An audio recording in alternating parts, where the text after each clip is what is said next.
So here we are in rehearsals now, and it's time for the flower moon. Springtime is sort of here, or half here in England anyway, so we like that. And this time it's 4 kinds of horses. It all seems so simple, remarkably clear, like the darkest superhero. You will burst into our fear. So this song, I think the focus for me is about the interesting marriage of religion and violence, and terrorism, and how these 2 unlikely bedfellows sit together or mesh together. So it's trying to look at that. And there was a wonderful film by Hany Abu-Assad called Paradise Now, which shows these 2 young men who end up being trained to become terrorists. And it's just a real insight really into where the head goes. So I think that was part of an inspiration, but it was sort of more general. But anyway, I'm gonna talk a bit more about that, and particularly the music in the deep dive. So if you want to join me in that, I'll see you there. This is how you travel if you live to see the world explode.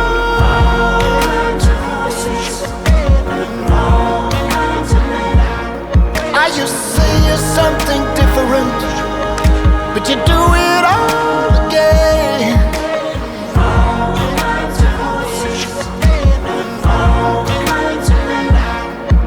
You think you're something different, but you do it all again and again.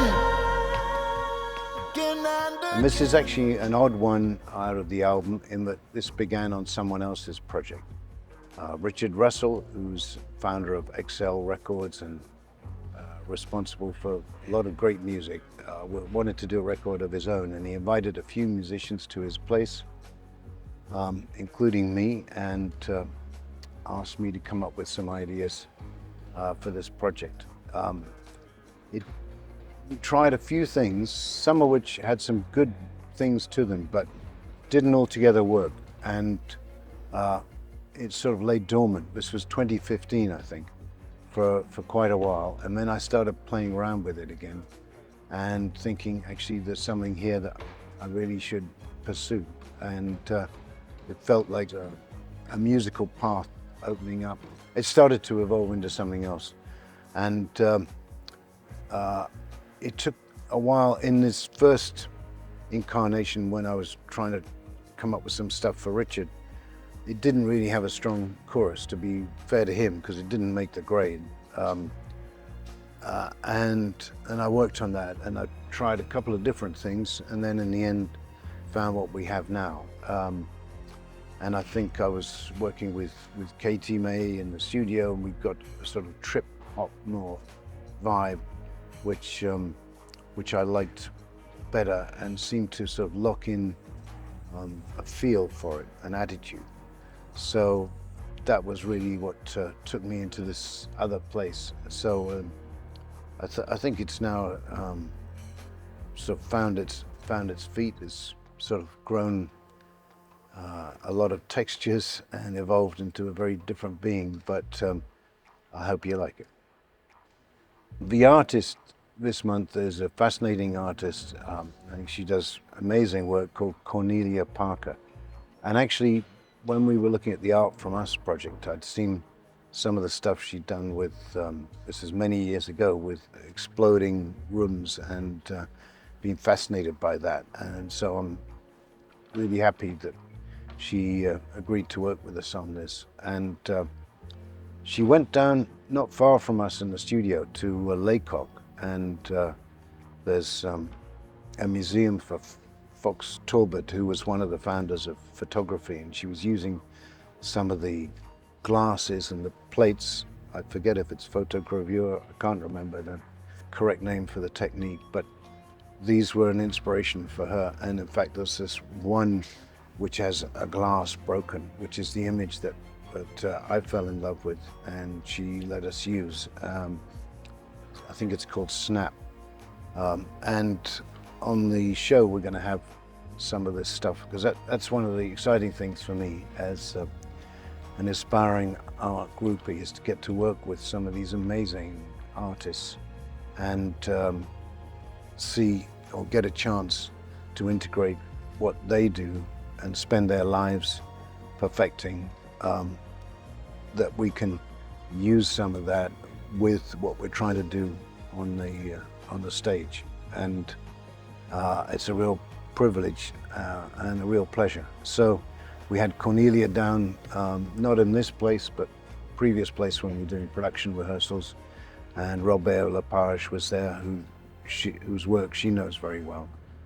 And she also happens to be best friends with Jocelyn Pook, who's an old friend of Real World, a wonderful composer.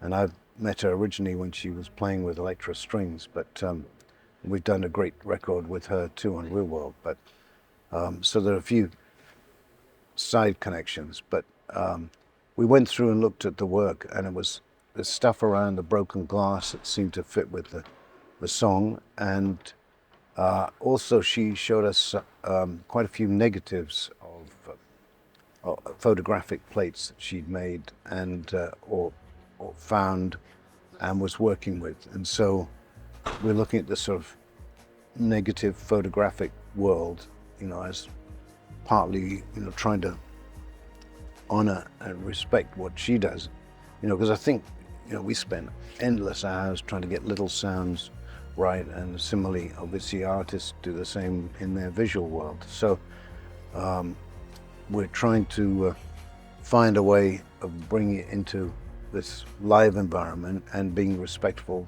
to the artists and their work. But I hope people enjoy it as much as I do when they come to the tour. We've been very lucky with some great artists. And and if you don't know Cornelia's work, please check it out. She's had exhibitions at the Tate and so on, and it's very idiosyncratic and very powerful.